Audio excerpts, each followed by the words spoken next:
মাত্র মনোনয়ন তো না, প্রাথমিক তালিকা বলছেন আমাদের সম্মানিত সম্ভাব্য তালিকা, প্রাথমিক তালিকা। তো প্রাথমিক তালিকা আবার সেক্রেটারি জেনারেল এটাও বলছেন যেটা অ্যাডও হতে পারে, আবার এখান থেকে চেঞ্জও হতে পারে, আবার নতুন কেউ যুক্ত হতে পারে। আর 63টা আসন তো এখনো ডিক্লেয়ারই হয় নাই। সো এত দ্রুত আসলে কে স্বতন্ত্র দাঁড়াবেন বা কাদের দাঁড়ানোর সম্ভাবনা আছে এটা বলাও কিন্তু খুব ডিফিকাল্ট। জোটের সঙ্গে তো আলোচনা হচ্ছে। জোট বলতে যারা 15 বছর বিএনপির সঙ্গে নানান সুখে দুঃখে বিপদে আপদে মামলা হামলায় বিএনপির সঙ্গে ছিল, তাদের সঙ্গে আসন ভাগাভাগির একটা ব্যাপার আছে।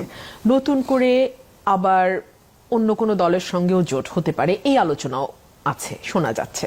সো যেই 63টা আসনে এখনো মনোনয়ন ডিক্লেয়ার করা হয়নি, সেখানে ম্যাক্সিমামই জোটের আলোচনা বা জোটের চাওয়া আসনগুলো আর কি। মানে আলোচনা তো ঠিক না, জোট তো কিছু আসন চেয়েছে যেগুলো বিএনপি কনসিডার করবে, বা যেটা ভাই বললেন যে উইনেবল ক্যান্ডিডেটকে, উইনিং ক্যান্ডিডেটকে সেটা দেখবে বিএনপি। সো আপাতত সেই 63টা উইথ হোল্ড আছে, আমারটাও অন হোল্ডেই আছে।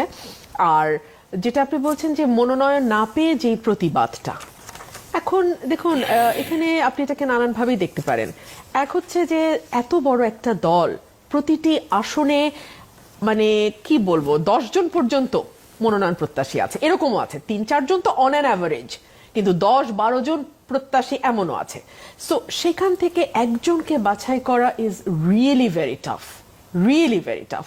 সো তারপরেও তো এই বাছাইটা করতে হয়। সে কারণেই কিন্তু মনোনয়ন দেওয়ার আগে ভারপ্রাপ্ত চেয়ারম্যান বারবার আমাদের সঙ্গে বসেছেন, আমাদেরকে জানিয়েছেন, আমাদেরকে বলেছেন যে সকলকে তো মনোনয়ন দেওয়া যায় না, 300-র মধ্যে আমি কতজনকে, 300 জনকে দিতে পারবো, এর বেশি তো আমি দিতে পারবো না, কিন্তু দলে অন্য কোনো ভাবে তাকে প্রোভাইড করা হবে, এগুলো বলা হয়েছে।